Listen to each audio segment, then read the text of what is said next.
Bienvenue dans Tuba. Je suis Géraldine Févra, consultante en stratégie et en organisation. Je t'aide à passer de sous-l'eau à CEO. Que tu sois freelance, solopreneur ou que tu veuilles le devenir, Tuba te fait plonger chaque semaine dans le monde de l'entrepreneuriat. Tous les mardis, retrouve un nouvel épisode où je pars à la rencontre d'entrepreneurs. Ici, tu trouveras des idées, des conseils, des outils pour ton business, pour t'aider à entreprendre de manière libre et pragmatique. En clair, pour faciliter ton entrepreneuriat. Bonne écoute! Aujourd'hui, je suis avec Charline et Franck. Déjà, bonjour à tous les deux. Bonjour. Bonjour. Comment ça va, pour commencer? Bah ça va, hein. Moi je suis heureuse d'être là avec vous, donc ça va. En plus on a le beau temps, donc c'est une super journée. Moi, je suis très heureux d'être avec vous et surtout du sujet qu'on va aborder. Top. Donc cette saison, dans Tuba, on va parler d'entrepreneuriat et de parentalité. Un vaste sujet. Et surtout de comment concilier les deux, ce qui est encore plus vaste, je pense. Merci donc à tous les deux d'être là aujourd'hui et de venir représenter l'entrepreneuriat qui peut se conjuguer aussi en duo entre père et fille, puisque ça va être le sujet du jour. On s'est déjà rencontrés tous les trois dans la vraie vie, pas celle en visio, hein, la vraie de vraie, où on se voit entièrement. Et je vous ai vu fonctionner ensemble et j'ai été extrêmement touchée en fait par votre duo, que j'ai trouvé super fort.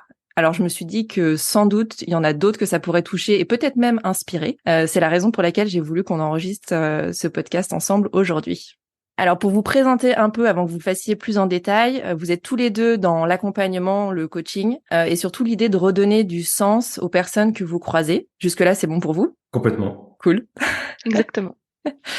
Et donc, je le disais juste avant, on s'est déjà vu en vrai. Et en fait, ce qui m'a frappé chez vous deux, c'est une vraie écoute de l'autre, une envie de comprendre et une envie de faire passer à l'action aussi. En tout cas, c'est ce que j'ai ressenti en étant près de vous. Et donc, j'ai une première question par rapport à ça, de savoir si cette écoute de l'autre et cette envie de comprendre les autres, c'est quelque chose d'inné ou d'acquis chez les Buffards. Comment ça se passe? Je laisserai répondre Charline. Je pense que c'est pas du tout inné ou alors que ça remonte aux ancêtres des Buffards parce que ceux qui sont proches, non, c'est pas très inné de la bonne communication entre nous. Non, je pense que c'est justement quelque chose qui a été apprise par toi, papa d'ailleurs, qui nous a été transmis à mon frère et moi. Voilà, mais c'est une qualité en effet que tu as développée et qui, je pense, on l'a développée nous aussi grâce à l'éducation qu'on a reçue aussi. Ah, chouette. Donc, il y en a un qui a découvert le chemin et qui s'est dit, tiens, si je faisais partager les autres, mes enfants, entre autres. Exactement. Ce qui est important de préciser aussi, c'est que je suis pas seul, hein. Oui. J'ai une épouse formidable et qui a plus le don de la communication que moi. Et elle m'a appris aussi à parler de mes sentiments. Et je pense que ça a beaucoup aidé dans l'éducation de Charline et d'Eliott. Et je pense que c'est ce que Charline est en train de retranscrire aussi. C'est chouette, une transmission sur des choses aussi importantes. C'est un peu le rêve de tous les parents de se dire, j'espère qu'on laisse des choses importantes qui le sont pour nous en tant que parents et qu'on estime importantes dans le monde après aussi. Donc c'est chouette de voir que c'était pas forcément si simple que ça au démarrage et que tu l'as à la fois, Franck, appréhendé avec ta femme et que vous avez réussi en plus à le transmettre aux enfants, quoi. Bah, c'est complètement ça, Géraldine. Tu as prononcé le mot transmettre et ça fait partie de mes valeurs et je dirais même peut-être de ma mission de vie de transmettre. Et donc, c'est vrai que à chaque fois, c'est se poser la question quelle trace je laisse, mais surtout pendant que je suis là, quelle onde de choc je crée autour de moi et à quoi ça va leur servir. Donc, ça guide quand même pas mal mes actions, effectivement. C'est hyper fort, honte de choc, j'aime beaucoup. Très visuel en plus. Avant de rentrer dans le vif du sujet, même si on a déjà commencé, j'aimerais que vous vous présentiez pour les auditeurs qui ne vous connaissent pas. Charline, à toi l'honneur, vas-y, je te laisse commencer. Alors pour ceux qui me connaissent pas, par où commencer? On va dire que j'ai deux facettes, deux activités qui me permettent aussi d'être pleinement épanouie aujourd'hui. D'un côté, je travaille en duo avec mon père dans des écoles de coaching, voilà, qu'il a repris il y a quelques années. Je suis conseillère en formation et carrière. Alors c'est un peu too much, on va dire, d'expression, mais j'aime bien dire plutôt que je suis éveilleuse d'avenir parce que ce soit avec des adultes, j'adore ça. permettent aux personnes de pouvoir trouver ce qu'ils ont envie de faire et les aider en tout cas, à passer le cap, on va dire. J'avais parlé tout à l'heure de passer à l'action. Donc, dans mon métier de tous les jours, en tout cas du côté de mon père, c'est ce que j'aide les personnes à faire. Donc, voilà. Et puis, de l'autre côté, rien à voir. On a un restaurant pizzeria avec mon compagnon. Donc, plutôt l'âme commerçante de ma maman, de ce côté-là, que je peux utiliser dans le restaurant. Génial. Tu mets en pratique des deux côtés, tu testes des trucs des deux côtés. Oui, Je trouve ça juste exactement. fantastique, quoi. Top. Merci beaucoup, Franck, du coup, si tu veux bien te présenter pour les auditeurs qui ne te connaîtraient pas. Oui, et puis j'aimerais préciser que Charline a 25 ans, donc je pense que c'est Oui, important aussi de... c'est clair. Moi, je lui attribue une qualité qui est une grande maturité et un état d'esprit entrepreneurial, et c'est ce que j'admire aussi chez elle. Elle le développe depuis très jeune et c'est assez fascinant. Voilà. Mm. C'est plus facile pour moi que je suis son père, donc c'est bien. Donc moi, j'en ai 53, bientôt 54. Voilà, je suis marié et je suis avec mon épouse depuis un peu plus de 34 ans. Donc je dois faire partie des dinosaures. Mes deux enfants ont été les choses qui me sont arrivées de mieux dans ma vie. Et c'est pas simplement la naissance, mais c'est même tout au long de ce chemin de vie. Et encore plus maintenant, qui sont en capacité d'être autonomes, de faire ce qu'ils ont envie de faire, et du coup de le partager avec moi, avec mon épouse. Moi, j'ai des valeurs très très ancrées de transmission, comme je l'ai dit tout à l'heure, mais aussi de liberté. Et je pense que ça m'a beaucoup guidé dans ma vie, même si je me suis pas toujours senti libre. Mais en tout cas, ça m'a amené sur un chemin de vie qui m'a amené là où je suis aujourd'hui, comme l'a dit Charline, dans le monde de l'accompagnement. Et je crois que j'ai jamais été aussi épanoui de ma vie grâce à la gratitude que je reçois des personnes que j'accompagne ou qu'on accompagne avec Charline. Voilà, donc je suis une personne qui aime la vie, aime la nature et se connecte le plus souvent possible avec la nature justement pour y trouver de l'énergie. Ok, on est juste au démarrage et c'est déjà juste hyper inspirant vos parcours. On rentrera dans le détail un peu plus loin, notamment sur ces notions de liberté et de chemin qui vous ont amené à l'entrepreneuriat, alors plus ou moins tôt, et tu as raison de le préciser, Franck, que Charline a en effet un esprit entrepreneurial qui m'a aussi frappé quand on s'est rencontrés et qui me permet une transition parfaite vers la question d'après. Tu as en effet créé une entreprise très jeune, Charline, en tout cas de mon point de vue, que tu as déjà revendue d'ailleurs. En fait, c'est toi qui as initié le fait d'entreprendre et qui a entraîné ton père quelque part dans le côté un peu obscur de la force. Oui, alors je sais pas qui a entraîné qui, mais c'est vrai que ce qui ressort en tout cas de notre côté, c'est qu'on a l'esprit entrepreneurial. C'est vrai que j'ai lancé ma première boîte en sortie d'études, donc à 20 ans. Je faisais des kits pour les anniversaires d'enfants que j'ai revendus maintenant il y a 2 ans. Ça a été ma première expérience entrepreneuriale en effet, avec les bons et puis les mauvais côtés. Que je ressors de cette expérience aussi, c'est l'accompagnement que j'ai eu, l'aide que j'ai eue, et puis le soutien là aussi de mes parents, parce que justement j'ai eu la chance, c'est ce que je dis toujours quand je discute avec mes copines, c'est que j'ai eu la chance j'ai la chance d'avoir des parents entrepreneuriels et en tout cas qui soutiennent ça. Ouais. Dans le sens où j'ai plein de copines sorties d'études, c'était la peur de qu'est-ce que je vais faire parce que j'ai fait des études, donc il faut que j'ai un bon travail, etc. Il y avait les peurs des parents qui Va se trouver un rejettent. CDI, nous fais pas de frayeur, Exactement. etc. Ouais. Voilà, je vais aller en bac plus 5 parce que mes parents veulent que j'aille en bac plus 5 et c'est véridique, hein, j'ai eu plein d'amis comme ça. Moi, j'ai eu cette chance de pas avoir la pression des parents sur le cursus que je choisis. Et au contraire, le jour où je suis rentrée d'Irlande en disant je vais arrêter mes études parce que j'ai mon idée de société et que je veux la monter, ils m'ont dit OK, on va chercher tes valises quoi. Et donc c'était vraiment l'accompagnement, l'écoute. Donc on revient sur cette écoute-là et sur le soutien, encore aujourd'hui sur d'autres projets, mais toujours ce soutien infaillible, on va dire, autant personnellement que du coup sur les projets que je peux avoir. Ouais. Après, c'est sans doute quelque chose que tu avais en toi aussi, mais c'est vrai que on y revient, hein, cette liberté de dire, OK, ben vas-y, on est là, on te soutient. Bon, moi, en étant parent, je suis à la fois en mode, ah, ça me ferait un petit, un peu peur, et en même temps, C'est vrai que c'est chouette de pouvoir être là et dire bah on te soutient. C'est ce que tu as aussi au fond de tes tripes là et tu as envie et besoin d'essayer ça maintenant. Donc go quoi. Donc c'est chouette d'avoir aussi cette capacité-là et cette onde de choc, pour reprendre ton expression de tout à l'heure, Franck, au point d'autoriser aussi les autres, et en l'occurrence là, ses enfants, à essayer des choses, quoi. À un âge où, en effet, les autres sont plus à se dire, bon, ça y est, j'ai fini mon parcours d'études, maintenant, mon but dans la vie, c'est de me caser quelque part, dans un boulot stable, etc., pour que ça soit plus un sujet ou un problème aux yeux des parents, en fait. Ouais, c'est marrant parce que tu l'as verbalisé et je l'ai compris au moment où tu l'as dit, Géraldine. C'est vrai que c'est Charline qui a été la première. Alors mon épouse en premier parce qu'elle est commerçante, mais Mm. c'est Charline qui a été entrepreneur avant moi, parce que moi j'étais salarié pendant 27 ans avant de devenir entrepreneur. Et avec tous les freins qui sont arrivés et qu'on peut tous imaginer avant de passer à l'entrepreneuriat.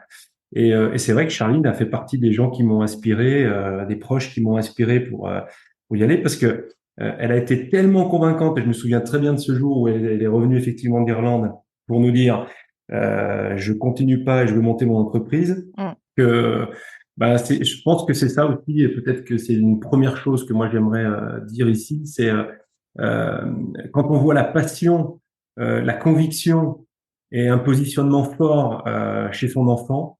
Je pense qu'on n'a pas le droit de lui couper l'herbe sur le pied, de lui remettre des peurs qui nous appartiennent et Mm. qui ne sont pas les siennes, et au contraire de l'encourager et puis d'être là en soutien et être les premiers supporters en fait. Clairement. J'ai pas d'autres mots. Clairement, et je comprends, ouais, je comprends tout à fait l'idée de dire, ben, ce que tu dis, on n'a pas le droit de freiner ça, en fait. Et au contraire, c'est plus observer la beauté de ce qui est en train de se passer et la soutenir que de vouloir aller contre ou de vouloir ralentir ce qui est en train de se produire, quoi.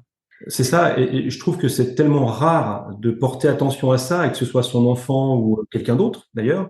Je trouve que à la fois c'est rare et à la fois c'est tellement beau et c'est tellement puissant sur ce que ça apporte à la personne et ce que ça nous apporte à nous Mm. justement, d'encourager ça, que bah, il faut laisser faire, il faut encourager, il faut une expression qui est l'avocat de l'ange et pas l'avocat du diable. Mm. Et plutôt que de chercher des freins, plutôt de dire, OK, comment tu vas le faire? Qu'est-ce qui va t'aider? Comment je peux t'aider? Ouais. Et voilà, ça décuple en fait les forces. Mais quand je parle des forces, c'est les forces communes en fait. Ouais, tout à fait. Et d'ailleurs, mon père a été le premier à tester le principe il a été le premier à tester le principe de la piñata pour les anniversaires. Exact. Voilà, mes parents, ce sont les premiers à qui j'ai présenté la boîte. Voilà, qu'est-ce que j'allais mettre dedans? Qu'est-ce que vous en pensez? Je me revois très bien, voilà, dans le salon de la maison, parce que j'habite encore chez mes parents, dans le salon de la maison, me dire, alors toi, tu mettrais quoi? Quel choix je fais pour ça? Comment je fais ça, etc. Vraiment, j'ai posé toutes mes questions à mes parents à ce moment-là. Donc voilà, ça a été vraiment un soutien, mais aussi une aide dans les choix en tant qu'entrepreneur aussi. Ouais, tout à fait. Et tu m'as permis d'accomplir un rêve, Charline, c'est que j'ai enfilé le casque de cosmonaute. Alors j'ai toujours voulu être cosmonaute, donc Ah, c'est chouette. Bon, et vous avez fait 12 anniversaires par mois pendant 4 voilà. mois, mais C'est ça. donc on le comprend avec ce que tu viens de nous expliquer, hein, Charline, que tu as quand même amorcé quelque chose aussi dans cet esprit entrepreneurial et dans le fait d'y aller et de passer à l'action avec ton entreprise. Est-ce Mhm. que ensuite, de mon point de vue extérieur, j'ai l'impression que quelque part, tu as semé un peu des indices aussi sur la route de ton père pour peut-être pas l'attirer, mais en tout cas lui dire que ça aussi c'était possible pour lui. Tu le disais tout à l'heure, Franck, tu étais salarié. Mm. Comment ça s'est passé ensuite ouais, est-ce que tu as jeté des indices sur la route de ton père? Bonne question, tu l'as très bien dit, mais je pense que il a vu, comme il l'a dit à l'instant, mais tu me reprendras papa s'il y a besoin. Il a vu la passion et puis l'énergie que je pouvais déployer pour quelque chose que j'aimais. Mm. Voilà, donc juste, il a dû se dire, en fait, je pourrais avoir la même et mettre toute cette énergie au service de quelque chose que j'aime. Donc ça, c'est peut-être le premier indice, la première image que j'ai donnée.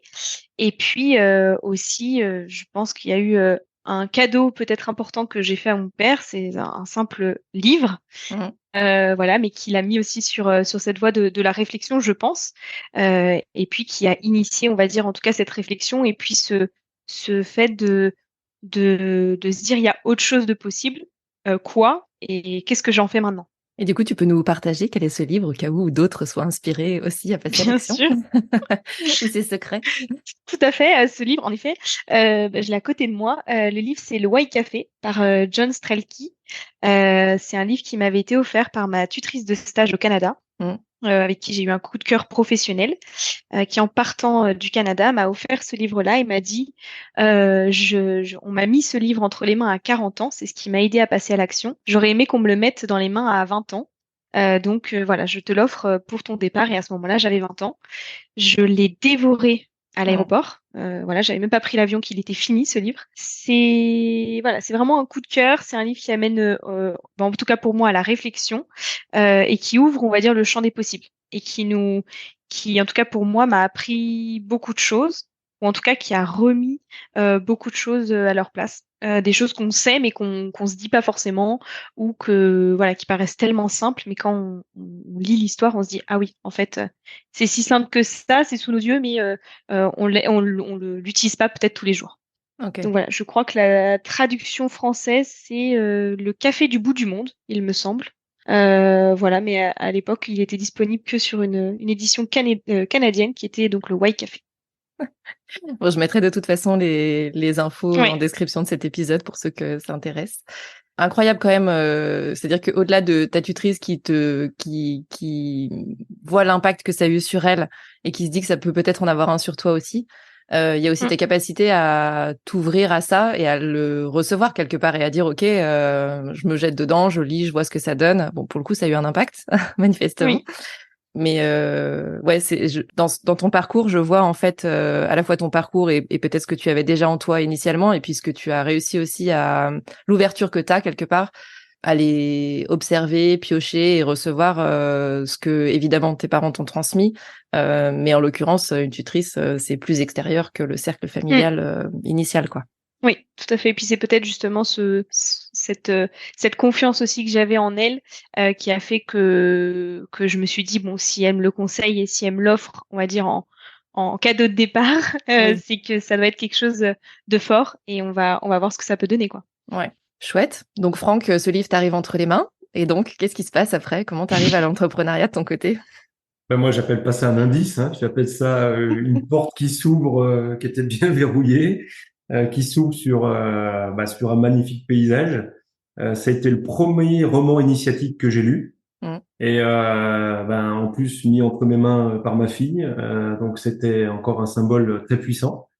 À un moment de ma vie où, j'allais dire, j'attendais qu'un livre comme ça pour peut-être aller encore plus loin dans ma réflexion. Et c'est certainement un des points de départ, effectivement, d'un changement profond dans ce que je voulais faire et comment surtout je voulais le faire. Et tu as semé un autre indice, ou plutôt tu m'as offert un autre cadeau. Charline, tu t'en souviens très bien, je l'ai sous les yeux parce qu'il me quitte pratiquement jamais. C'est un petit cahier qui est de couleur Mm. vert kaki avec une inscription en lettres un peu en surimpression en rouge dessus. Ça s'appelle mon cahier de dessin. C'est toi qui as écrit cette phrase-là sur le cahier. Et tu m'as mis un petit mot, c'était le jour de mon 49e anniversaire, pour me dire ce que tu pensais de moi, que tu étais fier de moi, et que je n'avais plus qu'à utiliser ce cahier pour noter mes idées et surtout les réaliser. Et c'est ce que j'ai fait. Et dans ce cahier-là, il est hyper précieux. Un jour, j'ai cru que je l'avais perdu.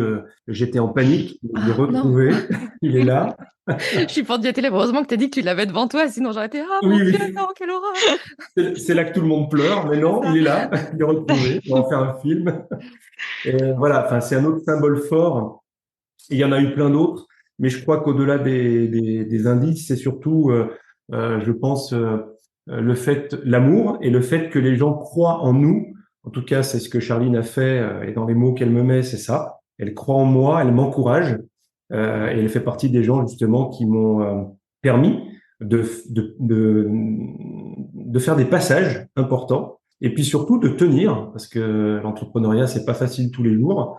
Mais quand on sait pourquoi on le fait et quand on sait qu'on est bien entouré sur qui on peut compter, eh ben c'est là que justement tout est possible. Et Mmh. quand tout est possible, on expérimente et puis on expérimente avec le plaisir. Et donc c'est en tout cas ces indices-là m'ont servi à ça et je la remercie du fond du cœur tous les jours. C'est assez intense hein, quand même comme épisode.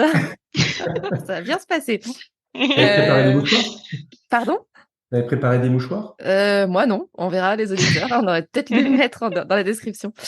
Et donc dans vos cheminements individuels et donc qui forcément se rejoignent à un moment, en tout cas sur l'aspect entrepreneurial et à un moment vous arrivez à vous dire ok on va bosser ensemble. Est-ce que ça a été spontané déjà? Et est-ce que vous avez eu des freins ou des peurs ou enfin comment c'est arrivé en fait? Alors, c'est vrai que quand tu me poses cette question, je suis obligé de faire un effort pour savoir comment c'est passé, mais à la fois, c'est peut-être parce que ça a été super fluide et qu'il n'y a pas eu de réflexion profonde en se disant est-ce que c'est bien, pas bien.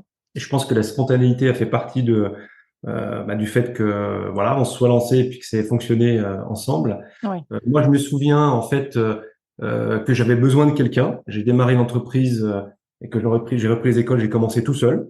Donc, je faisais tout seul, les cours, les téléphones avec les élèves, la communication, les réservations de salles, etc., etc. C'était passionnant, mais je me suis vite rendu compte que j'aurais besoin de quelqu'un de précieux. Et une fois que je me suis dit, c'est quoi le profil idéal et c'est quoi dont tu as besoin tous les jours pour continuer à prendre du plaisir et pas passer ton temps à motiver la personne, mais plutôt à la faire vibrer avec ce quoi tu vibres et elle aussi réciproquement. Mmh. Ah, en fait, J'imagine que je Charline l'ai est devant moi apparue en fait. assez J'ai pas besoin de naturellement. chercher. Je sais qu'elle est là. Voilà. Et je me suis dit, si c'est pas elle, ce sera qui? Parce que je pense que je vais pas y arriver avec quelqu'un d'autre. Alors que tu m'aurais posé la question 6 mois, 1 an, 2 ans, 3 ans, 10 ans avant, j'aurais jamais imaginé déjà être entrepreneur et j'aurais jamais imaginé travailler avec un membre de ma famille et encore moins avec un de mes enfants. Mmh. Pour plein de mauvaises raisons. Et tous ces freins que j'avais ont sauté rapidement et mon Dieu, qu'est-ce que c'est bien. Et mon Dieu, Charline, surtout reste. J'espère que t'avais pas prévu de démissionner parce que c'est pas non, ça va pas le faire là. C'est pas le bon moment. Non. Ouais, donc au-delà de c'est même pas que ça a été spontané, c'est que c'était complètement naturel et c'était tellement naturel que c'est ce que tu dis, ça a même effacé tes freins ou tes peurs que tu aurais pu avoir avant, tellement c'était évident quoi.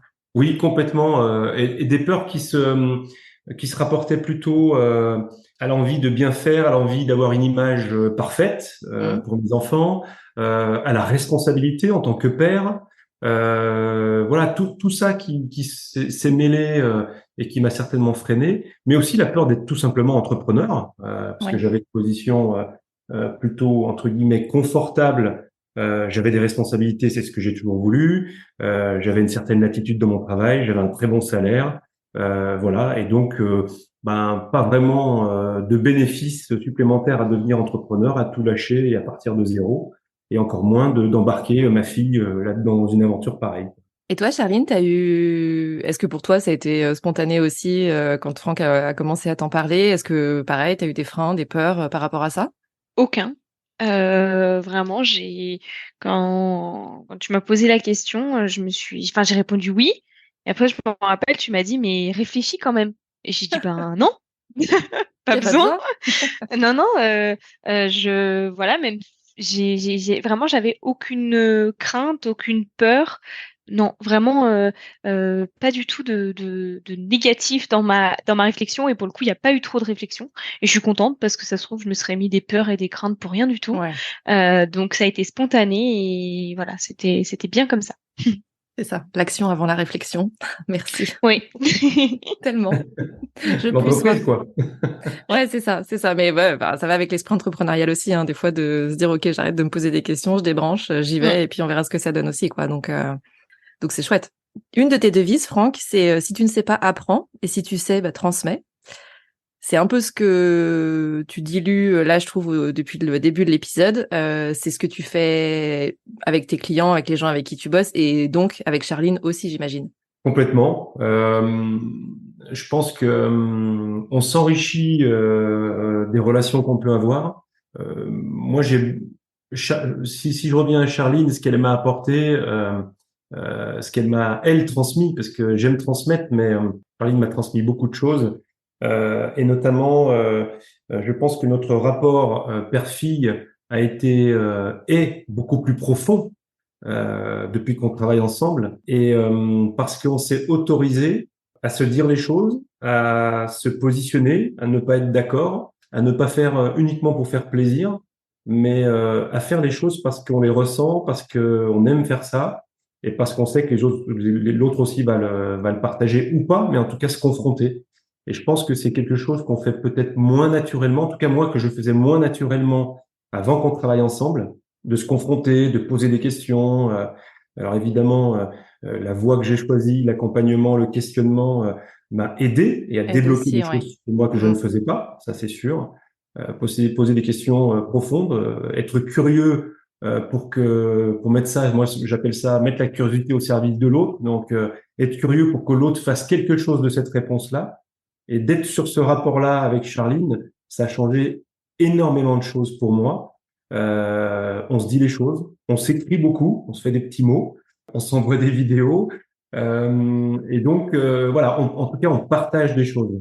Et c'est ça, et que tu rapportais ça à ma devise, effectivement. Moi, j'apprends beaucoup de Charline.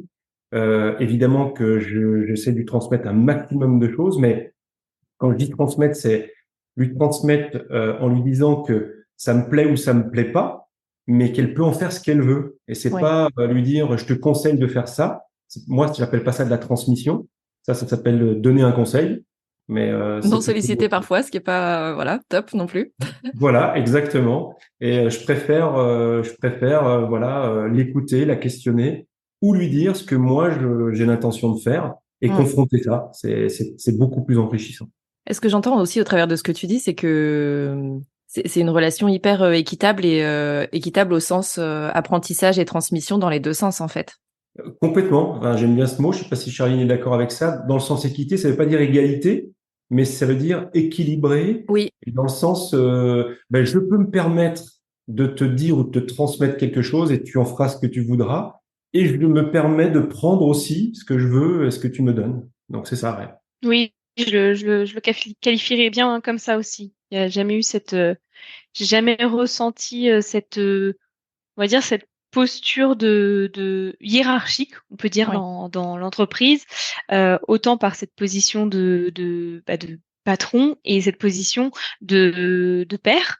Il y a tu as cette capacité, papa, à te mettre aussi au même niveau et justement à recevoir les apprentissages que je peux te transmettre, comme moi, les apprentissages que tu peux me transmettre. Donc c'est ça aussi qui est bien et qui, je pense, fait que ça fonctionne. C'est aussi cette capacité qu'on a tous les deux à apprendre de l'autre, à écouter de l'autre, et puis voilà, concrètement avoir des échanges et qu'il n'y ait pas cette hiérarchie, on va dire, dans la relation aussi. C'est vrai que quand tu dis ça, ça m'évoque une pensée, c'est que pour apprendre, faut déjà accepter qu'on ne sait pas et que c'est pas grave, que Mm. c'est pas une obligation de tout savoir et que l'autre peut en savoir plus que soi-même. Et moi, ce que j'apprécie avec Charline, c'est qu'elle sait des choses que je ne sais pas, elle sait faire des choses que je ne sais pas ou que je ne veux pas faire, je n'ai pas envie de faire. Et parce que elle aime le faire et elle le fait très bien, eh ben, elle a toute la latitude pour le faire. Et je crois que c'est ça aussi la relation, le côté fort de notre relation, c'est que chacun, on a notre espèce de zone de génie, on la Mm. respecte, on essaye de la transmettre à l'autre, et puis surtout, ben, on accepte que l'autre il sache pas et on peut faire à sa place ou faire mieux. Et on accepte de justement ce mieux-là. Et ça nous tire vers le haut en fait. Mm. Donc, Exactement. c'est ce qui est vrai dans une relation père-fille, mère, mais dans toute relation humaine, hein. Euh, c'est juste quelque chose que vous avez mis en place, vous, en effet. Mais dans l'absolu, cette acceptation, cette capacité à poser des questions et à recevoir les réponses quelles qu'elles soient, etc., c'est un équilibre parfois dur à trouver, mais très positif quand on le trouve. Et de surcroît, je pense dans l'entrepreneuriat où, tu le disais, il y a des zones, des fois, où un peu de peur, le fait de pas connaître ou de pas savoir vraiment où on va, le fait de pouvoir aussi s'appuyer sur l'autre à ce moment-là et de se dire ok, je sais pas forcément où je vais, comment j'y vais, mais je sais qu'on y va ensemble et c'est déjà chouette, aide sans doute aussi à passer des caps de cette manière-là, quoi. Oui, oui, complètement. Quand tu dis ça, moi, ça m'évoque en fait comment on éduque nos enfants, par quel biais on les amène justement à s'élever. Et parfois, ces biais, ben, justement, ils tirent plutôt vers le bas parce que on en a parlé tout à l'heure. On leur refile nos peurs, on leur refile nos croyances, Mm. on les enferme en fait là-dedans. Et je pense que au contraire, plutôt que de s'enfermer, c'est d'aller chercher qu'est-ce qui fait qu'on a ces croyances et ces peurs pour nos enfants? Et du coup, qu'est-ce qui est précieux pour nous? Et quand on a trouvé ce qui est précieux pour nous, ben, c'est de se dire, ben, puisque c'est précieux pour moi et donc mes enfants sont précieux pour moi, ben, comment je fais plutôt pour les tirer vers le haut plutôt que les freiner? On en reparlait sur Mm. l'entrepreneuriat, sur le fait de se lancer. Bah ouais, on aurait pu lui dire, bah non, t'as 20 ans, tu te rends compte, avec toutes les complications qu'il peut y avoir, on aurait pu trouver des milliers d'arguments pour lui Ouais, de dire, raison de pour pas le essayer de le faire. dissuader. N'y va pas surtout, oui. Et ben voilà, et plutôt ben vas-y, essaye, teste, et puis tu verras ce qui se passe. Et ben t'es pas à l'abri de réussir. Et si tu réussis, ben on sera là. Et si tu ne réussis pas, on sera là aussi, et tu rebondiras. Mm. Je trouve ça hyper inspirant, la manière dont vous fonctionnez et comment vous êtes arrivé là. Je pense que ça va inspirer aussi d'autres personnes qui nous écoutent. Si vous aviez des conseils, alors on va éviter du coup les conseils non sollicités, mais si vous aviez des pistes ou des choses pour des personnes qui se poseraient la question en disant ah je bosserais bien avec mon fils, ma fille, mon père, ma mère, peu importe. Mais qu'est-ce que vous voudriez leur dire ou leur transmettre pour les aider à passer justement ce cap et à dire go quoi. Charline, tu te lances? C'est trop difficile. C'est très difficile parce que je trouve que c'est la relation qu'on a déjà avec avec son enfant ou son parent avec qui on va travailler a déjà une place tellement importante Mm. dans ce qui va se faire, dans la relation qu'on va avoir au travail. La seule chose, moi, que je trouve importante et qui peut être applicable du coup à tout le monde, parce qu'on va chaque relation va être différente, mais juste qui peut être peut-être applicable à tout le monde, c'est cette conserver cette bulle travail et cette bulle famille dans le sens où forcément ça va être lié, forcément des fois on a des apartés, on parle boulot quand on est avec d'autres personnes de notre famille, mais c'est quand même garder cette bulle de travail et le fait que ça n'empiète pas sur le reste de la relation et le reste de la famille aussi. Parce que forcément, on vit des choses tous les deux par l'entrepreneuriat, par l'activité qu'on a ensemble, qu'on essaye de partager au maximum avec nos proches, mais qu'on vit quand même tous les deux. Et donc c'est Mm. ça aussi de pas laisser aussi, j'ai envie de dire, les autres personnes. Comme ma mère, comme mon copain, ne pas laisser ces autres personnes en dehors vraiment de ce qu'on fait, les impliquer aussi, mais que quand même garder cette bulle, on va dire, à nous, mais dans le travail. Ok. Encore une question d'équilibre aussi entre ce que vous partagez, vos Mm, moments à vous, quels qu'ils soient, et en mm, effet le fait de partager aussi peut-être cette et d'infuser aussi cet esprit encore une fois de liberté, etc. autour et de partage, mais de réussir à doser quelque part les deux et avoir un équilibre qui soit sain et qui ne pèse pas quelque part. exactement. Je suis complètement d'accord. Effectivement, le risque, c'est bah, puisque ça se passe bien, le risque, c'est de s'enfermer ou d'exclure les autres, et alors qu'on en a besoin. Et donc voilà, ça nous est arrivé, nous, dans notre complicité, nos délires, bah, peut-être de se mettre un petit peu en marge ou d'exclure d'autres personnes qui l'ont ressenti, qui nous l'ont dit. Et Mhm. finalement, c'était pas l'intention, mais c'était ce qu'on faisait. Et tu as raison, Charline, c'est veiller à cet équilibre-là, qui est cette porosité entre les moments de travail professionnel où il y a aussi beaucoup de complicité, mais aussi d'autres moments qu'on partage avec d'autres. Moi, je pense que pour compléter, ce qui me vient à l'esprit quand tu me poses cette question, Géraldine, c'est que je vais le dire comme ça, à partir du moment où on arrive à mettre de côté l'ego, et l'ego, il peut être chez le père, la fille, il peut être Mm. N'importe où. chez tout le monde, hein. Mm. Mais à partir du moment où on met de côté ce côté égo, c'est-à-dire le fait de dire je le fais pour moi, ou je veux garder le pouvoir, ou je veux avoir une influence et garder Mm, ce pouvoir d'influence, à partir du moment où on met de côté ça, ça mm, ouvre des champs du possible incroyables, et c'est surtout ça laisse la place à l'autre. Et encore une fois, l'ego peut venir des deux personnes. Et alors c'est plus difficile pour un père, je trouve, de mettre de côté son ego avec tous les rôles voilà que la société peut attendre d'un père ou qu'on attend d'un père. C'est plus difficile peut-être, mais c'est important parce qu'en mettant de côté ça, ça laisse beaucoup de place à ce qui nous fait vibrer, à ce qui nous met en lien justement avec l'autre ou avec les autres, et c'est dépourvu d'intérêt personnel ou de bataille interne, j'allais dire. Et ça, c'est très puissant. À partir du moment où on lâche ça, c'est hyper puissant et ça laisse beaucoup de place. Merci beaucoup. Du coup, en synthèse, quelque part, de ce que je retiens de vos parcours et de nos échanges, c'est que quelque part, l'entrepreneuriat qui se conjugue en duo père-fille, c'est avant tout s'écouter, et soi et l'autre, que ce soit père, fille, enfin peu importe la position quelque part.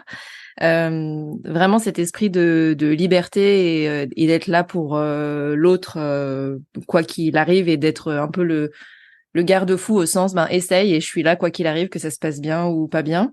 La notion d'action peut-être plus importante que la réflexion, et se dire aussi que quand c'est spontané et qu'on a envie d'y aller, il y a pas forcément à rajouter des questions en plus, juste on y va et puis on verra ce que ça donne. Et cette notion de, tu le disais, hein, de vibration et de lien. Et la vibration, ça reprend très bien cette notion d'onde de choc, qu'encore une fois, je trouve très forte et visuellement, et on comprend vraiment ce que ça veut dire, mais au sens onde de choc positive, avec ce que ça impacte chez les autres, ce que ça infuse et donc inspire aussi. C'est ce que j'avais perçu chez vous quand on s'est vu, et en vous écoutant, je trouve que c'est vraiment flagrant. Donc merci d'avoir partagé ça avec nous, parce que je suis sûre que ça inspirera d'autres personnes, peut-être à travailler avec quelqu'un d'autre de la famille ou peut-être sur d'autres choses, mais en tout cas sur cette capacité de s'ouvrir au monde, à ce qui se passe autour et aux gens avec qui on vit au quotidien aussi, et de laisser peut-être place à des choses qu'on ne voyait pas ou qui n'étaient pas hyper évidentes jusque-là. Je crois, ce qui me permet, Géraldine, Ouais. une chose importante, peut-être qu'on n'a pas formulé assez clairement, c'est que on a tous les deux compris pourquoi on faisait ce qu'on fait, et on est en accord avec ça. Je crois qu'on a eu le courage de se dire pourquoi on faisait ces choses-là, où on voulait aller, et à un moment donné, ça s'est rejoint. La manière de le faire peut être différente, mais le pourquoi on le fait résonne énormément. Et à partir du moment où on est clair là-dessus, on est clair sur ses valeurs, on est clair sur où on veut aller, et que l'autre est en accord avec ça, on devient invincible. Clairement. La puissance du pourquoi, oui, clairement. Oui. Ouais, t'as la référence? Je l'ai, je crois. Mais c'est ça, c'est le pourquoi au-delà du comment, et le comment, on le trouve, peu importe. Mais à partir du moment où le pourquoi est fort, et en l'occurrence, comme tu le dis, partagé, bon, le reste, c'est minoritaire, et il y a toujours des solutions qui se trouvent, quoi. En tout cas, voilà, ça suit exactement. Les solutions s'ouvrent une fois qu'on est en accord avec ça, exactement. Charline, est-ce que tu avais autre chose à ajouter? Non, justement, oui, c'est vrai que tu l'as très bien formulé, Papa, sur la puissance du pourquoi dans cette relation-là. C'est vrai que c'est en ayant, en tout cas, nos pourquoi alignés, même si ce ne sont pas exactement les mêmes. Faut pas chercher pour moi à forcément travailler avec une personne avec qui on a le même pourquoi ou etc. Mais c'est plus surtout ne pas travailler avec une personne qui a un pourquoi complètement différent d'une autre, ou avec qui on n'a pas les mêmes aspirations et le même but, tout simplement.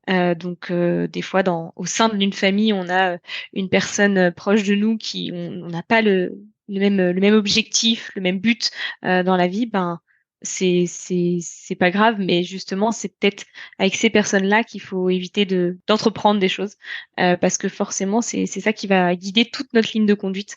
Donc c'est là où ça va être important d'être alignés ensemble en tout cas. Absolument, c'est peut-être des critères de passage à valider avant de se lancer, justement. Peut-être. Merci beaucoup. On mettra vos coordonnées sous la description de l'épisode pour les personnes qui voudraient vous joindre, vous retrouver, vous suivre. Toi, auditeur, si tu as aimé l'épisode d'aujourd'hui et que tu penses que ça peut aider ou inspirer quelqu'un, partage ça autour de toi, alors que ce soit en story, sur LinkedIn ou au prochain apéro avec tes voisins, peu importe, mais tu peux le partager.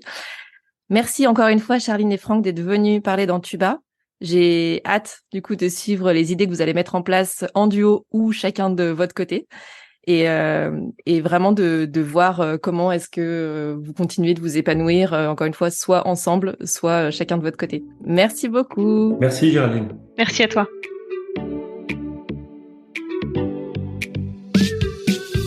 Merci pour ton écoute. Tu as aimé cet épisode ? Si tu veux promouvoir Tuba, la meilleure façon de le faire, c'est de laisser un avis 5 étoiles sur ta plateforme d'écoute préférée. Tu peux t'abonner pour ne pas rater les prochains épisodes et partager celui-ci avec d'autres entrepreneurs à qui il pourrait être utile. Si tu veux me faire un retour direct, retrouve les liens pour me contacter en description de l'épisode. On se retrouve la semaine prochaine.